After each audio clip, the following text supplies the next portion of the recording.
Olá, meus amigos, boa tarde. Sejam todos bem-vindos para mais um estudo, uma reflexão do livro Premissas do Reino. Hoje nós vamos falar sobre o capítulo 10, Embaixadores da Esperança. Tá bom? Mas antes, vamos fazer a nossa prece inicial, agradecer a Jesus a oportunidade de estarmos aqui reunidos. Vamos fechar os nossos olhos, vamos pensar nele, no nosso Mestre querido, que sempre nos ampara em nossas necessidades. Vamos pensar em nossos amigos espiritual, que está sempre ao nosso lado, a espiritualidade bondosa e amiga, e todos aqueles que estão aqui reunidos para esse momento. Mestre querido, obrigada pela oportunidade de estarmos aqui mais uma vez, reunidos em Teu nome, para mais um estudo, para a oportunidade do enriquecimento, de aprendermos com os Teus exemplos, Mestre amigo, que tanto vai nos ajudar na nossa evolução espiritual, na nossa caminhada evolutiva aqui na Terra. Que possamos compreender tudo aquilo que Tu nos passou, Mestre amigo, com o coração. E possamos colocar sempre em prática na nossa vida. Que a Tua paz, a Tua luz e o Teu amor estejam sempre conosco, hoje e sempre. Que assim seja. Então, meus amigos, hoje nós vamos falar sobre o capítulo 10, Embaixadores da Esperança. Embaixadores da Esperança, a gente também pode chamá-los de semeadores de luz e vida. Se vocês conseguirem lembrar do capítulo que a gente falou, né, de semente de luz e vida, onde a gente falou que as sementes iam sendo jogadas pelo caminho e ia caindo em vários tipos de solos. As sementes são a palavra de Deus e os tipos de solo são os nossos corações, né? Só para dar uma relembrada do que a gente já falou anteriormente. Então, por que os embaixadores da esperança eles também podem ser chamados de semeadores de luz e vida? Porque eles carregam essa semente. É isso que eles fazem. Eles vão jogando a semente, eles vão jogando a palavra de Deus nos solos, nos diferentes solos, e esperando que a semeadura seja plena, seja boa, né?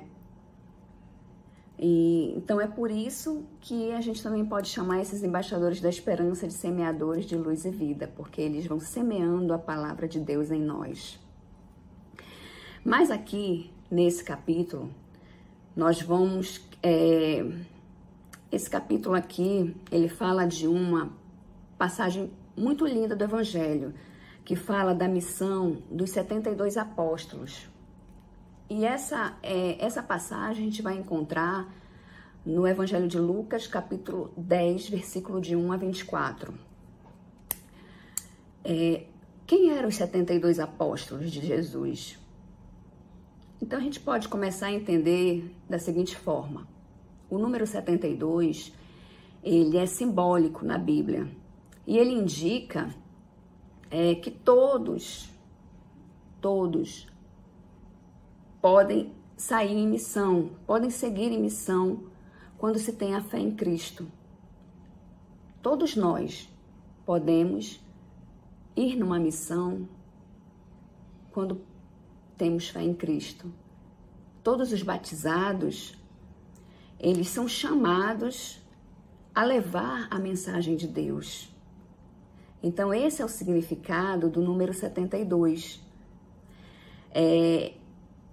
E aí é que ele fala dos 72 apóstolos, porque foram homens, né? Além dos discípulos, dos 12 apóstolos de Jesus, existiram outros também que quiseram seguir Jesus, que se identificaram com a sua mensagem. E aí Jesus foi aproveitando esses semeadores para semear os solos, né? E ele ia enviando esses apóstolos, Jesus ia enviando para onde ele próprio devia ir.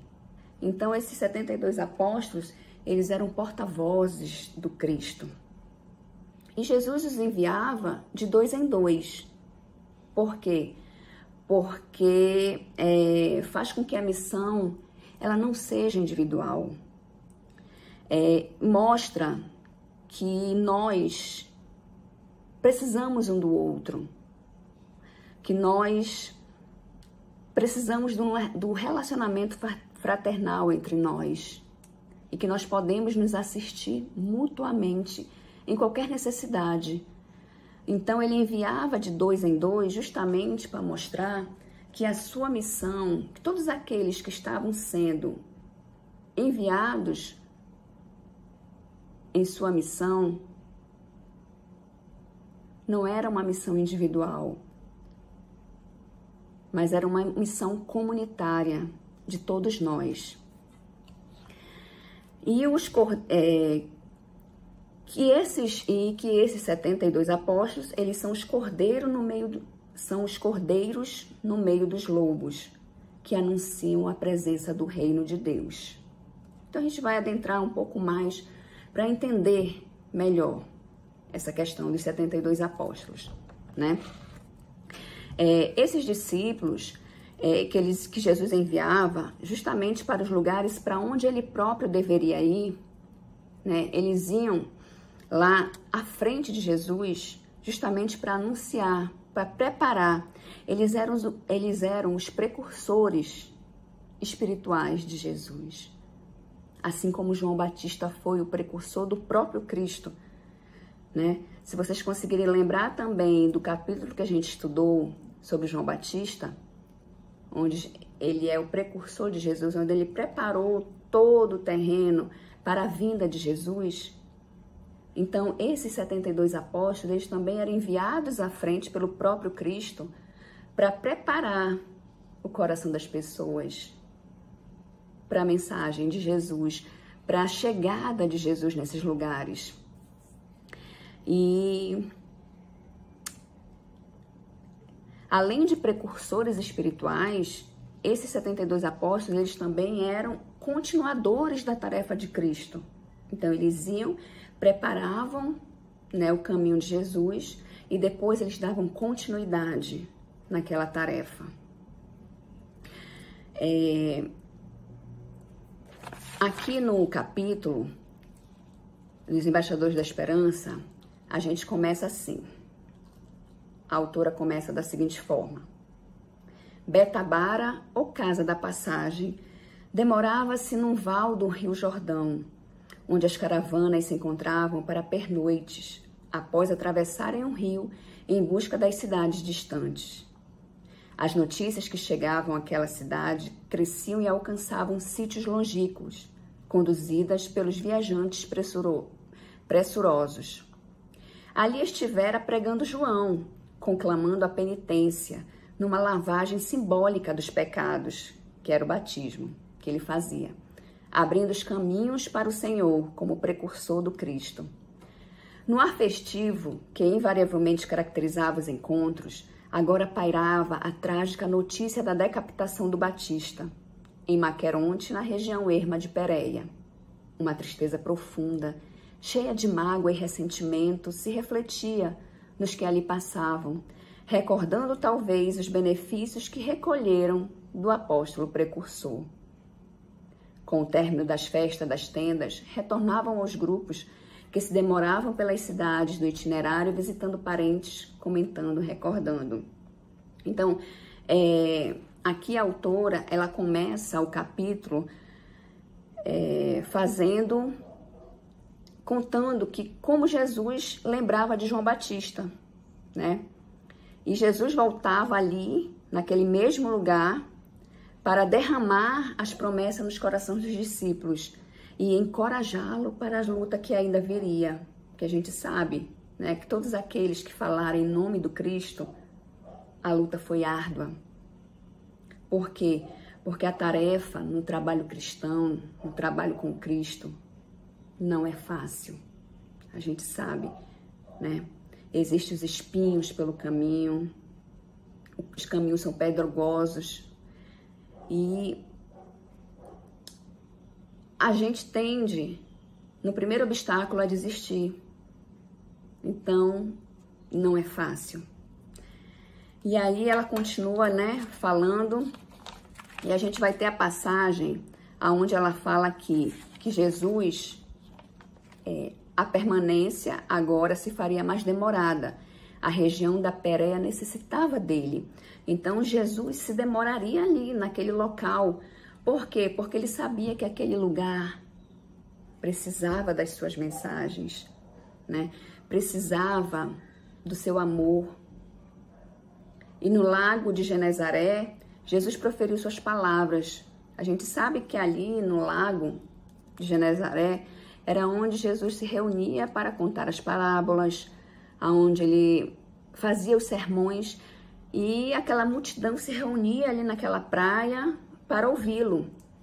Então Jesus, ele proferiu suas palavras no lago de Genezaré, preparando os seus sucessores para os caminhos pedregosos que viriam, né? Preparando-os para tudo aquilo que eles enfrentariam em seu nome, porque Jesus já sabia tudo aquilo que iria acontecer, mas ele precisava preparar os seus discípulos, os seus apóstolos, né? Para tudo aquilo que viria, para tudo aquilo que eles iriam enfrentar em seu nome. E continuando aqui, então ele mandava, né, ele enviava os 72 apóstolos para os locais aonde ele próprio iria, só que eles chegavam antes para preparar, né, o caminho para receber as mensagens do Cristo. E aqui, continuando no capítulo, a autora coloca o seguinte: a seara é grande, mas os obreiros são poucos. Rogai ao Senhor da seara que envie obreiros para a sua seara. Então, o que quer dizer isso? Quer dizer que a colheita é grande, mas poucos os trabalhadores. Como eu falei anteriormente, a prática no trabalho do Cristo, ela não é fácil, porque o caminho é cheio de espinhos, de dificuldades. E a gente tende a desistir ao primeiro obstáculo. Quando uma tarefa, quando algo parece ser muito difícil, onde a gente tem que abrir mão de muitas coisas, dos nossos prazeres, inclusive, a gente desiste. Então, Jesus já sabia disso, né? Que a seara seria grande, mas poucos os trabalhadores. E aí ele continua: ide, eis que vos mando como cordeiros ao meio de lobos. Mais uma vez, ide, eis que vos mando como cordeiros ao meio de lobos. Como é que a gente pode interpretar isso? O primeiro pensamento que vem é: que amor é esse de Jesus, que envia seus filhos amados, seus irmãos, para o meio dos lobos, para conviver nos lobos, entre os lobos? Que amor é esse que não protege? Não é? Como Jesus vai nos jogar no meio dos lobos? Mas o que Jesus queria dizer com isso é que, vamos pensar da seguinte forma: como que os lobos vão aprender a amar, vão aprender a acolher, a conviver fraternalmente, se eles só vivem no meio deles, só existem lobos, só existem feras? E aí é que Jesus diz: enviarei cordeiros para conviver no meio dos lobos, porque o cordeiro é que vai ensinar os lobos o caminho do amor, que eles, os lobos, não conhecem, né? E eles precisam, os lobos precisam do cordeiro para ter esse equilíbrio, porque entre os lobos já existe a demanda do amor, né? Já existe uma demanda de amor que precisa ser trabalhada, mas eles desconhecem isso. E aí o cordeiro chega justamente para mostrar que eles também possuem amor em seus corações, que eles também conseguem amar, né? Então, quando o lobo entra em contato com o cordeiro, desperta nele o seu melhor. Tudo aquilo que ele tem de melhor, que está ali guardado, que ele desconhece, o cordeiro vai lá e traz à tona. E aí o lobo começa a perceber que ele é capaz de amar. Então é por isso que Jesus envia os cordeiros para conviver no meio dos lobos. É que nem aquela pessoa que chega. Sempre tem aquela pessoa que chega que desperta o melhor em nós, não é verdade? Coisas, qualidades que nem a gente percebe que tem. A gente nem sabe que tem. Aí uma pessoa vem e desperta aquilo em nós. E aquilo faz um bem tão grande pra gente, faz uma diferença tão grande na nossa vida. E a gente se transforma a partir dali. A gente começa a nos tornarmos pessoas melhores. Cada vez mais, quando esse tipo de pessoas entram na nossa vida, entram em contato com a gente. Então era isso que Jesus queria dizer quando ele diz aqui: ide, eis que vos mando como cordeiros ao meio dos lobos. E ele continua aqui: não leveis bolsa, nem alforge, nem alparcas. O que é que ele está querendo dizer aqui? Que quando a gente for ter contato com os lobos, ou até mesmo os 72 apóstolos que iam sendo enviados para os lugares aonde Jesus iria depois, que eles fossem de coração aberto.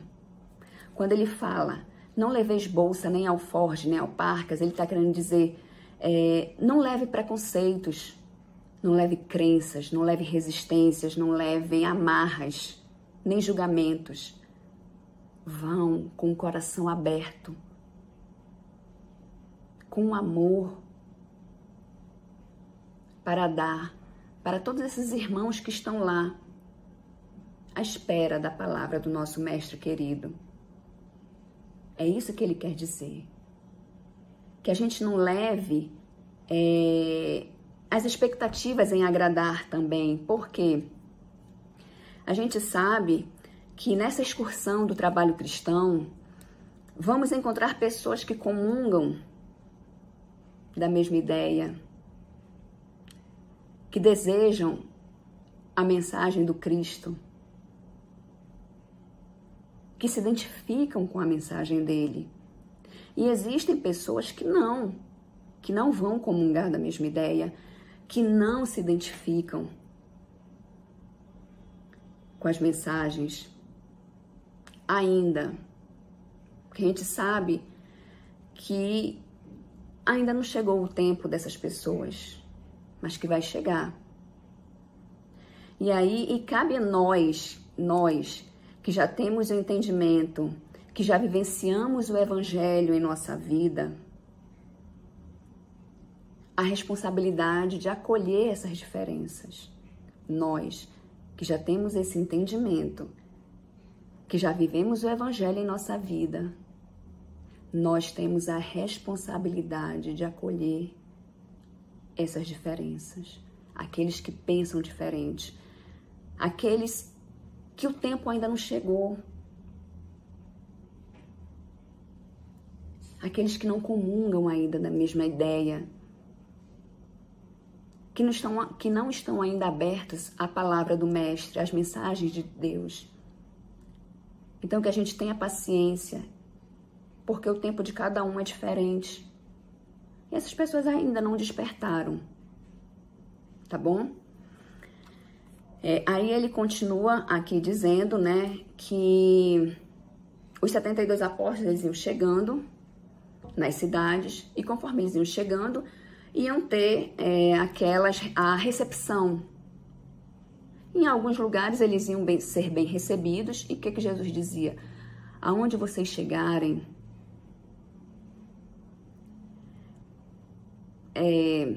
se entreguem, né? Se desfaçam de todo julgamento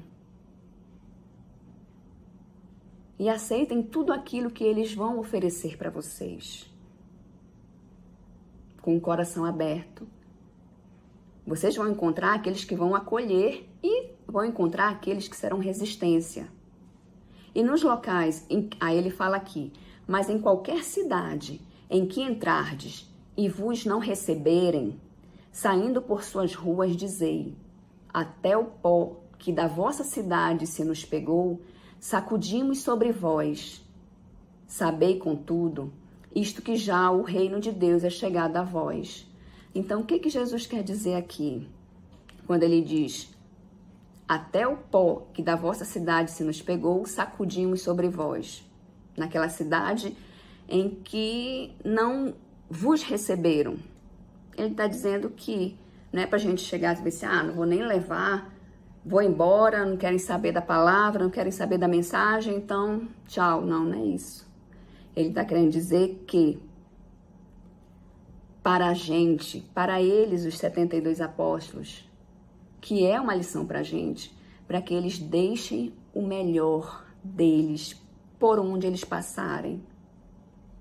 Que a gente deixe o nosso melhor por onde a gente passar, se a gente for bem recebido ou não, se a gente for entendido ou não, compreendido ou não, que a gente deixe sempre o nosso melhor, porque, mais uma vez, a responsabilidade de aceitar as diferenças são nossas, que já temos o entendimento do Evangelho do Cristo.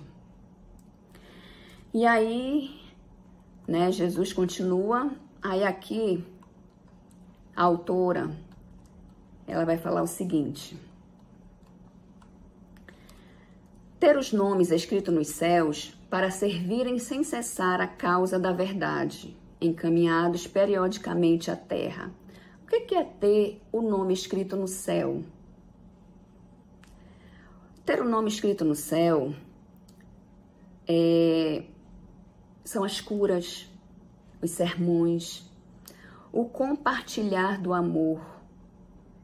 Isso tudo são pretextos para que aconteça efetivamente a nossa evolução espiritual.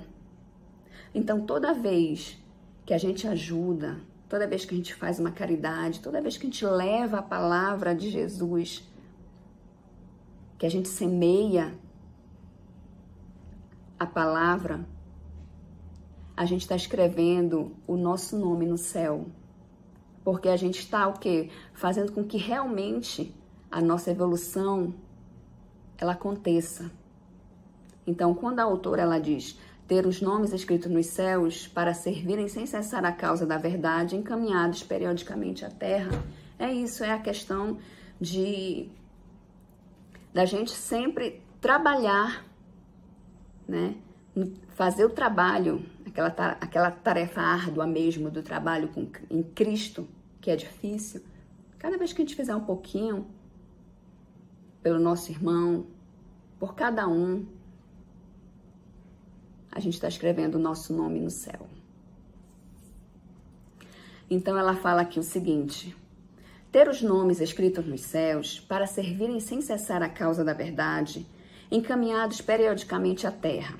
1000 vezes seriam convidados à atitude branda de ovelhas entre os lobos do caminho evolutivo. 1000 vezes seriam convidados à atitude branda de ovelha entre os lobos. Então a gente é convidado a fazer o papel do cordeiro no meio dos lobos, né? Que a gente possa despertar o melhor no outro e deixar sempre o melhor de nós também. renasceriam na indumentária carnal séculos afora, recordando os ensinos do Rabi, investido dos recursos de submeterem os espíritos das trevas, portadores do verbo inflamado, da pena rutilante, preparando os dias do Consolador nos longes do futuro. Mas voltariam principalmente para viverem o Evangelho, a se entibiar com o perpassar dos tempos, de modo a mantê-lo vivo e estuante até o momento da reconstrução do mundo, no instante da sinfonia imponente entoada pelas vozes do céu. Que lindo, né? Muito linda. Essa passagem é linda do Evangelho, porque nos mostra que todos nós somos semeadores. Todos os 12 discípulos de Jesus, depois dos 72 apóstolos, nós fazemos parte dos 72 apóstolos também. Porque nós somos chamados, nós temos fé em Cristo, nós somos chamados a servir, a semear a palavra de Deus nos corações das pessoas, né? Então, qual é a maior lição desse capítulo, né? A maior lição que se tira é sobre o otimismo. Por quê? Porque apesar das dores afligentes, das imperfeições, das mazelas morais, porque todos os discípulos, os apóstolos, eles não eram perfeitos. Eles tinham as suas dores, suas imperfeições, suas mazelas morais também, né? Mas que apesar de tudo isso, eles buscavam o melhor de si e levavam o melhor para as pessoas, né? Com o objetivo de construir o reino de Deus e encorajando sempre o serviço do Cristo. Então, que a gente possa ser otimista, que mesmo que a gente pense, mas eu sou um ser tão imperfeito, como é que eu vou falar em nome de Jesus? Não é? Então, o capítulo vem nos mostrar isso, através dos 72 apóstolos, que eram homens como nós, cheios de imperfeições, de dores, de incertezas, mas eles tinham a fé em Cristo, e isso os sustentava no trabalho árduo, e por todo o caminho espinhoso que eles iriam passar, porque iriam falar em nome do Cristo. E a gente sabe, né, que todos passaram, o que Jesus passou.